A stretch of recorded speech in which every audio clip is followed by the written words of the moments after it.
What's up, galera? It's Hey with Ginga and Grow Strong, and I'm back here to talk about the look. Many people always ask about the look, and it's one of the most subtle things about capoeira secrets kept by masters, handed down to students and disciples for hundreds of years. So there's several different types of look. Now it will depend on you and your group and you and your master. But let me just give you some generalizations on the look. Okay? So the first one is very basic. If you're making a mistake and you're actually playing in the bachata, this was my first look. I was having one of my first events. I had a small group in a small town outside outside my master's. My personal instructor. I was living outside about an hour away from my home school, and I had a small little group where I would come back on the weekends back to town, train with my master, and then during the week I would train these guys out here, these up and comers, you know.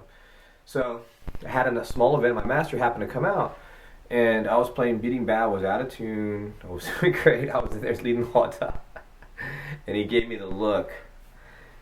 And I didn't recognize it at first till finally, after, I don't know, 30, 45 seconds of banging around on this attitude, nasty sounding bidding bow, he just went out and yelled at me during the roda across the bateria to me.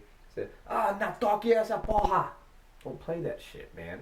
It's fucked up. Your bidding bow's all fucked up. Who the fuck let you in there? I have my own event. So that's one of the looks.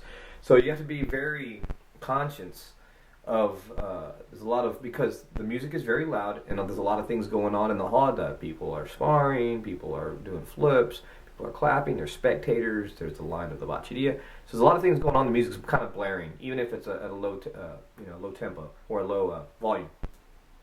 So we communicate a lot with eye contact and hand gestures and body language.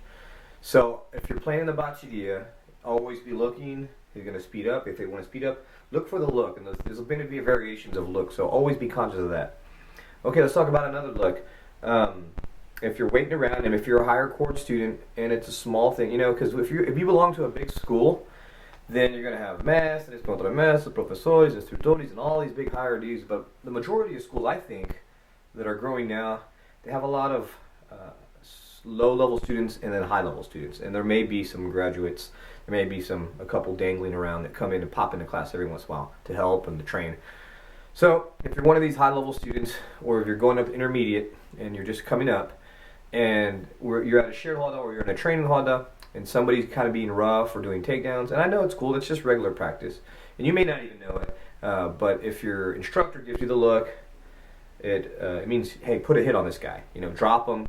Doesn't mean don't kill him, but it means, you know, go take him down, teach him a lesson, pretty much. Okay, this guy wants to play rough with a girl, then you go in. And this has happened to me too. I never caught it, but luckily I'd seen other people do it, where my master gave the look, and we were all just mid-level students. We weren't graduates or anything. Of course, later on I understood the look, and of course I followed through with that.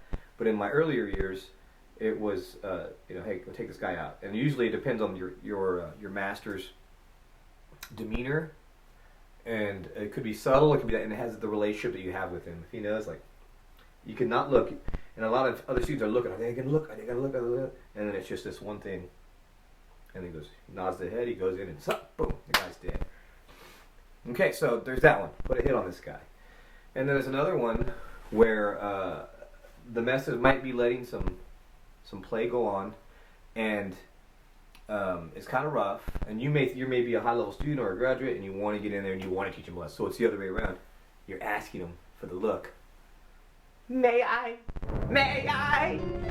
And he may avoid eye contact, and then finally, okay, it goes on. Okay, I'll give it to you. Okay, so that's another one. It's the third one. There's several more, like I said, in deeper situations. I want to keep it very basic. Because the further that you go, there's these chess moves, and I talk about it in my other video, the Capoeira Secrets, and I'll put a link in the description above in the card. But there's so many chess moves, calling people out, reverse, like reverse psychology. I kick your student, you have to come out and defend him. I blasted you, that's who I wanted. That type of thing. So I just really want to keep it very simple. But always, now that you know about the look, you could be looking for these things and trying to interpret them. Okay, so let me know what you think down below. Leave a comment. If you haven't picked up my free home training course, do that below. Take the 90-second Capoeira survey. And also have a whole bunch of free goodies below. As far as 12 days of Capoeira Christmas, check those out for sure. Hit the subscription bell so that you get all my videos. We'll see you in the next one, guys. Ginga, go strong.